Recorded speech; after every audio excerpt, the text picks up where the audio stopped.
Everyone, this is our demonstration number 2.2। इससे पहले जो डेमोन्स्ट्रेशन हुआ था वो हुआ था हमारा था डाटा टाइप के ऊपर, ठीक है ना। तो उसमें हमने समझा था बेसिक थिंग्स, जैसे डाटा टाइप होता क्या है और कितने टाइप्स के डाटा टाइप हो सकते हैं, ठीक है। जैसे long, short, int, byte, boolean और डिफरेंट डिफरेंट टाइप के थे, ठीक है ना, डबल वगैरह। अब एक और उसमें चीज हमने बात करी थी डाटा टाइप में, वेरिएबल्स के बारे में, ठीक है ना। मतलब किस टाइप का जो कंटेनर होता है वो किस टाइप की वैल्यू होल्ड करता है, वो तो डाटा टाइप होता है। लेकिन जो कंटेनर होता है वो हमारा होता है वेरिएबल। तो उसी चीज के बारे में आज हम डिस्कस करेंगे कि डिटेल में उसको इनिशियलाइज कैसे करते हैं, उसको हम यूज कैसे करते हैं और वो कितने टाइप्स के हो सकते हैं। ओके, तो वेरिएबल्स क्या होते हैं? Variables are the containers. उससे पहली बात, जो हमारी फाइल नेम है वो हमारी वेरिएबल डॉट जावा है। अगर आप हमारे साथ कोडिंग कर रहे हैं, प्रैक्टिस कर रहे हैं, तो अपनी फाइल को सेव करिए वेरिएबल डॉट जावा के नाम से, और जो क्लास नेम रखिए वो वेरिएबल रखिए। ओके, तो वेरिएबल्स होते क्या है? नेम ऑफ डाटा, यानी कि जो हम डाटा उसमें स्टोर करते हैं। ओके, जैसे हमने एक्स एक वैल्यू स्टोर करी 10, ठीक है ना। तो 10 वैल्यू हम किस में स्टोर करेंगे, किसको असाइन करेंगे? एक्स को, वाई को, या आप कोई सा भी नाम ले सकते हैं, राम, मोहन, सोहन, सीता, मीना, गीता, कोई सा भी नाम आप जो ले रहे हैं वो उसका हो जाएगा कंटेनर। यानी कि वो चीज उसमें क्या कंटेन कर रही है। फॉर एग्जाम्पल, जैसे मैं आपको बोलूं कि जैसे ये हमारा बॉक्स है, ठीक है ना। अब इसके अंदर 5 वैल्यू है, ठीक है ना, 5 वैल्यू है। और हमने यहाँ पे क्या बोला, x इक्वल्स टू क्या है? 5 है, x इक्वल्स टू 5 है। यानी कि x एक हमारा जो कंटेनर है, और वो कौन सी वैल्यू, कितनी वैल्यू होल्ड करके रखा है, कौन सी वैल्यू को? वो 5 वैल्यू को। यानी कि यहाँ पे ये जो हमारा ये बॉक्स है, ये जो कंटेनर है, वो हमारा होगा x। समझ में बात? यानी कि कंटेनर जो कि वैल्यूज को होल्ड करता है, यानी कि नेम ऑफ डाटा, ऐसा भी हम सब लोग बोल सकते हैं, नेम ऑफ डाटा। ओके, उसके बाद दूसरी थिंग जो है, दूसरी चीज हमारी यहाँ पे आती है name like a container. Okay, work like a container, sorry. जो ये काम करता है वो कंटेनर की तरह ही काम करता है। जैसे कंटेनर हमारी डिफरेंट डिफरेंट चीजों को होल्ड करता है, वैसे वेरिएबल क्या है? वेरिएबल भी हमारे डाटा को या फिर जो वैल्यूज होती हैं वो डिफरेंट डिफरेंट थिंग्स को क्या करता है? होल्ड करता है। और इसमें वेरिएबल जो है प्रोग्राम में एक बहुत ही इंपॉर्टेंट रोल प्ले करता है, क्योंकि हम जो प्रोग्राम्स वगैरह करते हैं वो सब जो होते हैं वो डाटा के ऊपर होते हैं। ओके, अब डाटा कहाँ पे स्टोर होगा? यही वेरिएबल जो है एक स्पेसिफाई कर देते हैं जगह, कि हाँ ये जगह है, इस जगह में हमारा ये डाटा क्या है? स्टोर है। बात क्लियर है? तो ये जो है वेरिएबल्स होते हैं वो कंटेनर के टाइप से भी काम करते हैं, और ये हमारे क्या हो सकते हैं? ये हमारे नेम ऑफ डाटा भी हो सकते हैं। उसके बाद है use to store the data. Okay, जैसे मैंने कहा था कि इसका यूज जो किया जाता है वेरिएबल्स का, उसको डाटा को स्टोर करने के लिए किया जाता है। समझ में बात? अब डाटा हम कहीं ना कहीं, अगर प्रोग्राम हम अपना कोड कर रहे हैं तो कहीं ना कहीं डाटा स्टोर करवाते हैं, लेकिन कहाँ पे स्टोर करवाएंगे, कैसे स्टोर करवाएंगे? तो ये क्या करता है, एक तरीके से जगह एलोकेट करता है। वो हम आगे पढ़ेंगे मेमोरी एलोकेशन में, डिटेल में, ठीक है। अभी के लिए आप ब्रीफ इंट्रोडक्शन इसका याद रखिए कि ये क्या करता है? स्टोर करता है डाटा को, ठीक है। हैविंग अ डाटा टाइप, और इसके साथ साथ डाटा टाइप भी। अब मैंने एक चीज और आपको बताई थी जब डाटा टाइप हम अपन पढ़ रहे थे, कि हमारे पास जो कंटेनर है, ठीक है ना, वो कंटेनर किस टाइप का है, ये जो कंटेनर है वो किस टाइप का है, और वही बताएगा कि इसमें किस तरीके की वैल्यू हमारी होल्ड कर सकता है। एक वेरिएबल किस टाइप की वैल्यू को होल्ड कर सकता है, ये एक डाटा टाइप बताता है। समझ में बात? जैसे मैंने एक एग्जांपल लिया था, अगर एक कंटेनर है उसमें होल्स हैं, तो हम केवल वही मटेरियल उसमें स्टोर कर पाएंगे जो उसके होल के साइज से बड़े हों। समझ में बात? जैसे एक कंटेनर है और उसमें छोटे छोटे छोटे छोटे होल्स हैं, तो उसमें अपन लिक्विड नहीं स्टोर कर सकते। उसमें क्या स्टोर करेंगे? ऐसी चीजें जो उसमें से लीक ना करें, जैसे सॉलिड हो गया, पोटैटो, टमाटो, या और डिफरेंट डिफरेंट वेजीज जो है वो स्टोर कर सकते हैं। ओके, तो इसके पास क्या होता है? एक डाटा टाइप होता है। Okay, variables have a data type. I think ये जो चारों पॉइंट है अब आपके क्लियर हो गए होंगे। ओके, नाउ अब हम जो है दूसरा पॉइंट डिस्कस करते हैं। ओके, जो दूसरा पॉइंट है वो हमारा क्या है?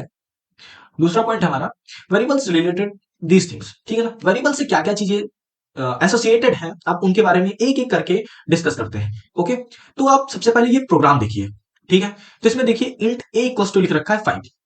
इंट ए, इंट ए लिख रखा है केवल। तो इंट ए का क्या मतलब है? डिक्लेरेशन। डिक्लेरेशन मतलब डिक्लेयर कर दिया है। डिक्लेयर क्या चीज करेंगे? कि एक हमारा ए वेरिएबल है। डिक्लेरेशन में क्या करते हैं? वेरिएबल का जो डाटा टाइप है वो डिक्लेयर करते हैं। ठीक ठीक है, आई होप ये समझ में आ गया होगा। और डाटा को नेम देते हैं। डिक्लेरेशन में क्या होता है? पहली चीज तो डाटा को नेम करते हैं, नेम देते हैं, और उसको क्या करते हैं? डाटा टाइप देते हैं। यानी कि किस तरीके का वो डाटा टाइप, किस तरीके का डाटा एक वो वेरिएबल होल्ड करने जा रहा है। जैसे हमने ए इक्वल्स टू, ए में इंट लिखा है, दैट मींस ए हमारा वेरिएबल रहेगा जो कि किस टाइप का डाटा होल्ड करेगा? इंटीजर टाइप का। ओके, और ये यानी कि एक जगह मेमोरी में इसने, अब यहां पे मैंने ऐसे कर दिया तो इसने क्या किया, हमारी जो मेमोरी होती है, सॉरी मैं इसको ऐसे बना लेता हूं, ये जो हमारी मान लेते हैं ऐसी मेमोरी होती है, उसमें ये क्या करेगा? ऐसे ऐसे छोटे छोटे हमारे क्या ब्लॉक्स होते हैं। ओके, ब्लॉक्स होते हैं। तो इंट ए क्या करेगा? इंट ए हमारे लिए यहाँ पे कहीं एक जगह असाइन कर देगा, ठीक है ना। ये जो है ये ए, समझ में बात? अब ये क्या कर दिया, ये एक तरीके से लॉक यहाँ पे समझ लो हो गया कि ये जो है, अब जो इंट है वो केवल ए टाइप की, जो ए है वो केवल इंट टाइप की, इंटीजर टाइप की वैल्यू होल्ड करेगा, और वो जो वैल्यू होल्ड करेगा, जैसे एक्स ए इक्वल टू 5 होल्ड कर रहा है, वो कहाँ पे आ जाएगा, इस प्लेस पे आ जाएगी, यानी कि यहाँ पे हमारा क्या हो जाएगा, 5। समझ में एक बात? तो कहने का मतलब ये है कि ये जो हमारा इनिशियल डिक्लेरेशन होता है, डिक्लेरेशन में हम पहले चीज तो बताते हैं कि किस टाइप का हमारा जो वेरिएबल है किस टाइप का डाटा होल्ड करेगा, ठीक है, यानी कि उसके डाटा टाइप को असाइन करते हैं, और वो डाटा जो होल्ड करने जा रहे हैं उसको नेम असाइन करते हैं, ठीक। जैसे यहाँ पे हमने दो चीजें पढ़ी थी, कौन कौन सी, कि नेम ऑफ डाटा, यानी कि डिक्लेरेशन में नेम ऑफ डाटा देते हैं, और हैविंग अ वेरिएबल, जो हैविंग अ वेरिएबल उसके पास जो वेरिएबल होता है उस चीज को बताते हैं कि कौन सा वेरिएबल हो सकता है या किस टाइप का ये डाटा स्टोर करने जाएगा। आई होप ये चीज आपके क्लियर हो गई होगी। तो वही है, डिक्लेरेशन में क्या होता है, use a appropriate data type and provide a valid name. समझ में बात, यानी कि डिक्लेयर करते हैं, सबसे पहले डाटा टाइप देते हैं, डाटा टाइप में जैसे int, float, boolean, byte, long, short, जो भी हो सकता है, और फिर वेरिएबल नेम। अब देखिए वेरिएबल नेम जो देना होता है इसके थोड़े रूल्स होते हैं, जैसे एक्स ए बी सी, आप ऐसे नंबर मान लीजिए कोई वेरिएबल्स दे रहे हैं तो प्रॉब्लम नहीं होगी, लेकिन जो आप बड़े नाम देते हैं, ठीक है ना, वो किस तरीके के नेम्स होंगे जहां पे हमको नेमिंग कन्वेंशन की जरूरत पड़ती है, समझ में आई बात, वो हम अभी थोड़ा इसी वीडियो में थोड़ा आगे डिस्कस करेंगे। ओके, अभी के लिए आप ध्यान रखिए कि ये जो डाटा टाइप होता है और फिर उसके बाद वेरिएबल नेम होता है। अब जैसे int age, okay, for example int age, या फिर इंट एज की जगह इंट क्लास लिख सकते हो, या कुछ भी अपना नाम लिख सकते हो। ओके, तो ये सभी क्या हो जाएगी, ये डिक्लेरेशन हो गया, यानी कि ये डिक्लेयर में हम क्या करेंगे, एक वेरिएबल जो होगा उसको पहली चीज तो वैलिड नेम देंगे और उसको एक डाटा टाइप असाइन करेंगे, ठीक, डिक्लेरेशन।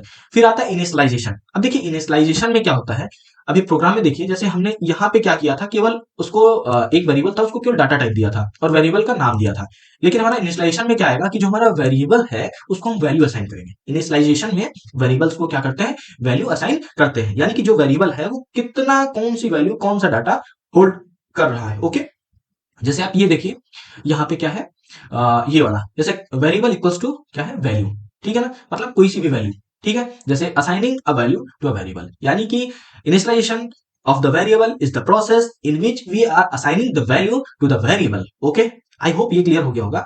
तो इनिशियलाइजेशन क्या है, initialization is a process in which we are assigning a value to the variables. Okay, for example this is our syntax, variable name equals to value. अब ये value जो है कुछ भी हो सकती है, 8 2 3 5 4, वो डाटा टाइप पे डिपेंड करेगी किस टाइप का डाटा टाइप है। ओके, या वैल्यू जो होती है किस टाइप की वैल्यू हम स्टोर करने जा रहे हैं, उस टाइप का हम डाटा टाइप सिलेक्ट करते हैं, ठीक है ना, और जिस टाइप का डाटा टाइप होगा उसी टाइप की अपन वैल्यू यहाँ पे स्टोर कर पाएंगे। वैल्यू इक्वल्स टू आपकी कैरेक्टर भी हो सकती है, आपकी इंटीजर भी हो सकती है, डबल भी हो सकती है, लिंक हमारी लॉन्ग हो सकती है, शॉर्ट हो सकती है, बाइट हो सकती है, किसी टाइप की। ओके, फिर आता है, अब देखो दोनों चीजों को अपन कंबाइन करके भी लिख सकते हैं। ओके, ये आपके लिए ऑप्शनल होता है और वो भी ऑप्शनल ही है, आप चाहे तो पहले इनिशियलाइज करो, फिर पहले आप उसको डिक्लेयर करो, फिर इनिशियलाइज करो, या फिर दोनों स्टेप को आप कंबाइन करके भी लिख सकते हो। कैसे, जैसे ये देखिए, अभी ये क्या है, पहले मैंने डिक्लेरेशन किया, फिर उसके बाद क्या किया, इनिशियलाइज किया, इनिशियलाइजेशन किया। अब अगर मान लो इसी की जगह पे अपन इंट ए लिख दें, ये हमारा कौन सा हो जाएगा, डिक्लेरेशन वाला पार्ट, और इसी को हम इक्वल टू में क्या वैल्यू असाइन कर दें, वही वाली कितनी, 5। तो यहाँ पे ये जो है हमने पहले तो उसको डिक्लेयर कर दिया कि इंट टाइप का जो हमारा वेरिएबल है ए, वो इंट टाइप की वैल्यू को होल्ड करेगा, फिर इक्वल टू कर दिया 5, यानी कि अब ये जो 5 वैल्यू है वो किसको असाइन हो रही है, ए वेरिएबल को, ठीक है, और ए वेरिएबल समझ में बात, अब ए वेरिएबल इस टाइप की वैल्यू को क्या करेगा, होल्ड करेगा। आई थिंक ये चीज क्लियर हो गई होगी। तो यही था मतलब क्या, combined declaration and the initialization, और ये भी ऑप्शनल होता है, आप दोनों में से किसी एक चीज को यूज कर सकते हैं। For example this is our syntax, part of our syntax, the data type name and the variable name, after that equals to is an operator which is used to initialize the which is used to assign the value. Operators जो है हम discuss करेंगे आगे detail में। Okay, फिर after that we will put here the value. Okay, what is the value of that variable? Okay, use the variable, see, अब जैसे देखिए वेरिएबल का यूज कैसे कर सकते हैं, कि जैसे हम अपने जो system dot out dot print है उसमें, अब मान लीजिए हमने एज लिखा यहाँ पे, ठीक है ना, इंट, ओके, ये वाला इनिशियलाइज किया, ठीक है ना, इंट एज इक्वल टू 25। अब हम चाहते हैं कि हमारा एक मैसेज प्रिंट होके आए, योर एज इज 25। ओके, तो अपन क्या करेंगे, यहाँ पे एज लिखा हुआ है तो इसकी जगह पे हम क्या लिख देंगे, योर एज, क्या, Y O U R, your age is, कितनी एज है, इज। अब यहां पे हम कॉलन लगा देते हैं, फिर इसका जो भी एज होगी, अब देखिए प्लस साइन लगा है, मैंने प्रीवियस वीडियो में बताया था कि प्लस साइन यूज होते हैं, प्लस ऑपरेटर यूज होता है कंकैटिनेशन के लिए इसमें, ठीक है ना। अब ये क्या करेगा, यहाँ पे इसमें जो एज की वैल्यू है ये वाली 25, वो यहाँ पे ला देगा, तो हमको एक मैसेज प्रिंट होके आएगा, वो मैसेज कौन सा होगा, योर एज इज 25। यानी कि हम इस तरीके से वेरिएबल को यूज कर सकते हैं, और देखिए वेरिएबल को यूज करना आपके ऊपर डिपेंड करता है कि आप किस तरीके से वेरिएबल को यूज कर रहे हैं। ओके, समझ में बात? तो ये चीज हो गई हमारी यूज ऑफ वेरिएबल की। Choose the correct scope. अब देखिए वेरिएबल जो होता है इसका स्कोप होता है, स्कोप दैट मीन्स एरिया। ठीक, अब एरिया को अपन ऐसे समझें, ठीक है, एरिया को अपन डिटेल में समझते हैं। अब मान लीजिए ये आपका एक है क्लासरूम, ओके, मैं डिटेल में समझा रहा हूं। ये है क्लासरूम, ठीक है, ये दूसरा क्लासरूम है, ठीक है ना, समझ में बात? और ये आपका क्या है, पूरा स्कूल है, ठीक है ना, ये आपका पूरा है स्कूल। अब मैं डिटेल में, अब देखिए कैसे एग्जांपल के थ्रू बता रहा हूं, ठीक है ना। स्कोप का मतलब क्या है कि जैसे मान लीजिए, मान लो इसमें क्या है, मॉनिटर है, ठीक है ना, इसमें एक हर एक क्लास का एक मॉनिटर होता है। अब देखो, अब मॉनिटर क्या है, केवल अपने ही क्लास को ऑपरेट करता है, ओके। जैसे ये मॉनिटर है तो इसका स्कोप क्या होगा, इसका क्लासरूम। स्कोप मतलब एरिया जहां पे वो काम कर सकता है, जहां पे वो अपने रूल्स और रेगुलेशंस ओबे कर सकता है, समझ में बात? ऐसा होगा। अब ये भी मान लो एक मॉनिटर है दूसरी क्लास, तो इसका भी अगर देखा जाए ये क्लास 1 है और ये क्लास 2 है, ओके। तो ये जो मॉनिटर 1 है इसका जो एरिया रहेगा, इसका जो स्कोप रहेगा, इसका जो रूल्स और रेगुलेशंस, इसकी जो पावर रहेगी सिर्फ उसके क्लासरूम के अंदर रहेगी, यानी कि क्लासरूम 1 तक, ओके। फिर आता है क्लास 2। अब ये यहाँ पे भी जो हमारा मॉनिटर होगा उसका भी रूल्स और जो कुछ भी है पावर सिर्फ उसके क्लासरूम तक रहेगा। आई होप ये क्लियर रहा होगा, ठीक। अब उसके बाद होते हैं स्कूल्स में ग्रुप लीडर और स्कूल लीडर, ओके। अब मान लो ये मॉनिटर थे, ठीक है ना, ये हमारे थे, इसमें एक मॉनिटर था, इसमें एक मॉनिटर था, ठीक है ना। अब इसके अलावा एक और देखते हैं, जो ग्रुप लीडर है, क्लियर है। अब देखो जो ग्रुप लीडर होगा उसमें क्लास 2 के भी कुछ बच्चे होंगे, क्लास 1 के भी कुछ बच्चे होंगे, समझ में बात? ये यहाँ पे, वहां पे क्या होगा, क्लास इसके भी कुछ बच्चे होंगे, मान लो कुछ स्टूडेंट इसके हैं और कुछ स्टूडेंट इसके हैं। तो देखो जो इसका स्कोप होगा वो इस क्लास के भी कुछ बच्चों के ऊपर होगा और इस क्लास के कुछ बच्चों के ऊपर होगा। यानी कि अगर वो चाहे, जो हमारा ग्रुप लीडर है, ग्रुप लीडर को अपन GL से शो करते हैं, ठीक है ना। जो ग्रुप लीडर होगा उसका इस बच्चे और इस बच्चे, यानी कि दोनों क्लास के कुछ बच्चों के ऊपर उसका राइट होगा। राइट मतलब वो उनसे काम करवा सकता है, वो उनसे ऑर्डर फॉलो करवा सकता है, ये सारी चीजें, ठीक है। तो यहाँ पे देखो जो इसमें जो मॉनिटर था, जो इसमें मॉनिटर था, वो मॉनिटर होगा लोकल वेरिएबल। लोकल वेरिएबल जैसे हमने जानते हैं कि इसमें सब कुछ क्लास के अंदर होता है, अब मेथड्स के। अब मान लीजिए हमने कोई एक मेथड बनाया, ठीक है ना, कोई ब्लॉक बनाया, तो फंक्शन बनाया, उस फंक्शन के अंदर हमने कुछ वेरिएबल जैसे एक्स वाई जेड इनको यूज किया, तो हम सिर्फ एक्स वाई जेड को उन्हीं के अंदर यूज कर सकते हैं, हम दूसरे फंक्शन या मेथड में उसको जाके यूज नहीं कर सकते। बात क्लियर है? मैं ये चीज बताना चाहता हूं कि अगर इस क्लास में जो मॉनिटर है उसको सिर्फ हम इसी क्लास के ऊपर वो रूल्स ओबे कर सकता है, समझ में बात? यानी कि इस क्लास के जो बच्चे होंगे वो सिर्फ इसी मॉनिटर से अपना वर्क करवा सकते हैं, यानी कि जो कॉपी साइन करवाना है प्रिंसिपल से या जो कुछ भी काम करवाने हैं, इस क्लास के बच्चे सिर्फ इस मॉनिटर से करवा सकते हैं, क्लास 2 के बच्चे इस मॉनिटर से। लेकिन क्लास क्लास 1 के बच्चे क्या होंगे, इस मॉनिटर से अपने के जो कुछ भी वर्क है वो सारा कुछ करवा सकते हैं। बात क्लियर हुई? मैं ये बताना चाहता हूं। लेकिन लेकिन जो ग्रुप लीडर होगा, ग्रुप लीडर, अब ये जो बच्चे हैं ग्रुप 1, क्लास 2 के और क्लास 1 के, समझ में बात? क्लास 1 में थोड़े बच्चे और क्लास 2 के जो थोड़े बच्चे होंगे वो ग्रुप लीडर से अपने काम करवा सकते हैं। जैसे कुछ भी नहीं है उनके क्लास में, कोई चीज उनको कोई प्रॉब्लम आ रही है, वो किसके पास जाएंगे, ग्रुप लीडर के पास, समझ में बात? तो यहाँ पे जो ग्रुप लीडर होगा ना, वो ग्रुप लीडर हमारा कौन होगा, ग्रुप लीडर यहाँ पे हमारा होगा कौन, इंस्टेंस वेरिएबल। इंस्टेंस वेरिएबल क्या है, inside a class but outside method. बात क्लियर है? समझ में बात? यानी कि जो हमारी क्लासरूम्स थी, ओके, क्लासरूम्स के अंदर तो हम डायरेक्ट यूज कर सकते हैं, ठीक है ना, inside a class. But outside अगर हमको इसके बाहर यूज करना है तो क्या, मेथड की जरूरत पड़ेगी। और वो मेथड क्या है, एक तरीके से रिलेशन मान लो इनका कि वो इनके ग्रुप लीडर है। बात समझ में आई?